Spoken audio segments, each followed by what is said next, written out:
কি করে ভজন করে?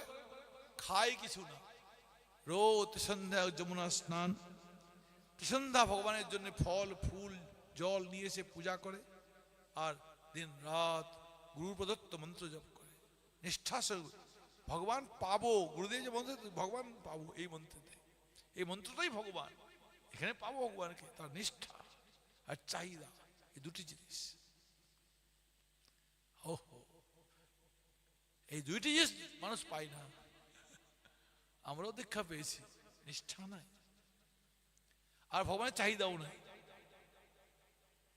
এইরকম আমাদের অবস্থা। আমরা কিরকম জানো? একবার কি করলাম, 1 ঘন্টা আধা ঘন্টাও বেশি অপেক্ষা করি না ভগবানের জন্য। 1 ঘন্টা বসে একাগ্র চিত্তে হরিনাম করি না। যদি 1 ঘন্টা একাগ্র চিত্তে হরিনাম করতে পারো, চিত্ত একাগ্র করে, ওটাই অনেক কাজ করে দেয়। ওইটাই করি না। ধ্রুমা একাগ্র চিত্তে দিন রাত এক করে ভজন করছেন, ভগবান আসলো না। 3 দিন করলেন, খাই নাই 3 দিন, এই দুটি কি পাওয়া যাচ্ছে না? অনেক চেষ্টা করছি, দুটিকে পাচ্ছি না। মনে মনে চাহিদা যদি জেগে গেল একটুখানি, কৃষ্ণ চাই। তোমাদের কেউ ভগবানকে চাও? হাত উঠাও, কে কেউ ভগবানকে চাও? হ্যাঁ, চাও?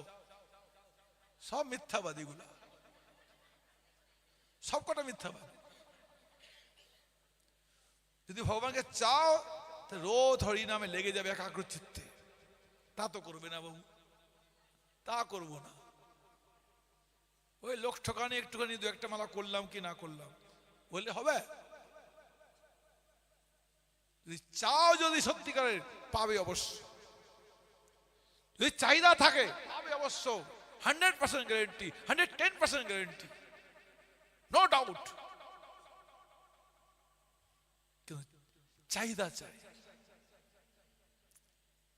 বলেন যখন হরিনাম গায়, হরিনাম করে দেখো, যার যত বিপদ আছে, যার যত কষ্ট আছে, যার যত চাহিদা আছে, হরিনাম করে যাও একাগ্র চিত্তে, গ্যারেন্টি ফুলফিল হবে, সব বিপদ দূরে যাবে। ধ্রুবকে মৃত্যু ছুঁতে পারলো না, হরিনামের প্রভাবে মৃত্যু দেখে থাকলো, বৈকুণ্ঠের রথ এসে গেল। ধ্রুবকে বৈকুণ্ঠের রথ